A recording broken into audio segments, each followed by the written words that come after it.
Hello बच्चों, चलिए प्रश्न को पढ़ते हैं और समझते हैं। यदि अल्फा समीकरण ए एक्स का वर्ग प्लस बी एक्स प्लस सी बराबर 0 का पुनरावर्तित मूल हो तो लिमिट एक्स का मान अल्फा की ओर अग्रसर साइन ए एक्स का वर्ग प्लस बी एक्स प्लस सी बटा एक्स माइनस अल्फा की घात 2 का मान है। और हमें विकल्प ए बी सी और डी, चार विकल्प इस प्रश्न के लिए दिए गए हैं, जिनमें से हमें सही विकल्प का चुनाव करना है। प्रश्न को हल करने से पहले हम प्रश्न के लिए मुख्य अवधारणा लिखेंगे, जिसकी सहायता से इस प्रश्न को हल किया जाएगा। मुख्य अवधारणा में हम एक मानक सीमा लिखेंगे, जिसकी सहायता से इस प्रश्न को हल करेंगे हम। तो यहां पर मैं मानक सीमा लिख देता हूं। मानक सीमा, मानक सीमा यह होती है लिमिट एक्स का मान 0 की ओर अग्रसर साइन एक्स बटा एक्स, इसका मान किसके बराबर होता है? 1 के बराबर होता है। अब हम प्रश्न की ओर चलते हैं। प्रश्न में हमसे क्या कहा गया है, इसकी बात अगर समझे तो अल्फा समीकरण, अल्फा समीकरण ए एक्स का वर्ग प्लस बी एक्स प्लस सी बराबर 0 का पुनरावर्तित मूल है। पुनरावर्तित मूल है, यह हमसे कहा गया है। तब तब हम क्या कर सकते हैं, ये जो समीकरण में ए एक्स का वर्ग प्लस बी एक्स प्लस सी है, इसको हम क्या लिख सकते हैं? तब ए एक्स का वर्ग प्लस बी एक्स प्लस सी हम किसके बराबर लिख सकते हैं? हम लिख सकते हैं, देखिए ए तो बाहर रहेगा और कोष्टक में आ जाएगा एक्स माइनस अल्फा। और वैसे तो एक्स माइनस बीटा लिखते हैं, लेकिन पुनरावर्तित मूल है, अर्थात बीटा की जगह भी क्या आएगा? अल्फा ही आएगा। तो ये एक्स माइनस अल्फा होगा।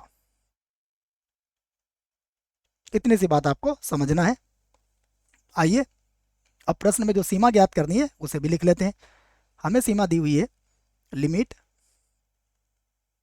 यहाँ पर एक्स का मान अल्फा की ओर अग्रसर है और यहाँ पर है साइन ए एक्स का वर्ग प्लस बी एक्स और प्लस है सी, और पूरे के बटे में जो लिखा हुआ है वो है एक्स माइनस अल्फा और इसकी घातांक है 2।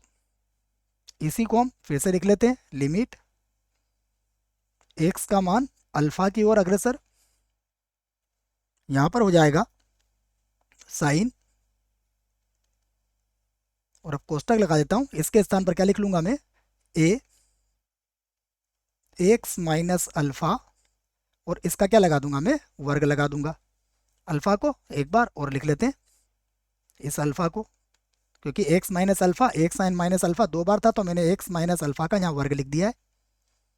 और बटे में कितना है? देखिए बटे में हमारे पास है एक्स माइनस अल्फा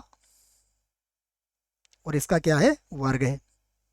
अब मानक सीमा लगाने के लिए हमें क्या चाहिए? हमें ए चाहिए, तो हम ए बटा ए का गुणा यहाँ पर कर सकते हैं। तो मैं क्या करता हूँ, यहाँ पर ए बटा ए का गुणा कर देता हूँ बच्चों। ये इस प्रकार से यहाँ लिख लेता हूँ मैं ए, और यहाँ भी ए लिख देता हूँ। अब यहाँ पर हम सीमा को एक बार और लिखते हैं। लिमिट, लिमिट देखिए एक्स का मान अल्फा की ओर अग्रसर है, तो हम इसको ऐसा लिख सकते हैं, एक्स माइनस अल्फा किसकी ओर अग्रसर हो जाएगा? 0 की ओर अग्रसर हो जाएगा। और उसके बाद हो जाएगा, और चाहे तो ए का गुणा भी कर सकते हैं इसमें, तो ए एक्स माइनस अल्फा ये सब 0 की ओर ही अग्रसर होगा। यहाँ पर लिख सकते हैं हम साइन, और ये हो जाएगा आपका ए एक्स माइनस अल्फा का वर्ग, और बटे में कितना आ जाएगा? बटे में आ जाएगा ए एक्स माइनस अल्फा का वर्ग, और गुणा में कर देंगे हम। यहाँ पर 1/a को तो हमने यहाँ पर लिख दिया है, यहाँ पर लिख देंगे हम a को, अलग से लिख देंगे। अब यहाँ पर मानक सीमा का प्रयोग कर सकते हैं। देखो x का मान 0 की ओर अग्रसर, तो साइन एक्स बटा एक्स का मान कितना होता है? 1 होता है। तो यहाँ ए एक्स माइनस अल्फा का मान 0 की ओर अग्रसर है और सब कुछ मानक सीमा की तरह ही है। तो यहाँ पर हमें क्या मिलेगा? केवल a बच जाएगा हमारे पास। क्या बचेगा? यहाँ पर तो 1 आ जाएगा और गुणा में कितना आ जाएगा? a, अर्थात हमारा उत्तर कितना आ गया है? हमारा उत्तर ए आ चुका है। ए कहाँ पर है? देखिए विकल्प ए गलत हो गया, विकल्प बी गलत है, विकल्प सी इस प्रश्न के लिए सही विकल्प है बच्चों। आशा करता हूँ आपको इस प्रश्न का उत्तर समझ में आया होगा। धन्यवाद।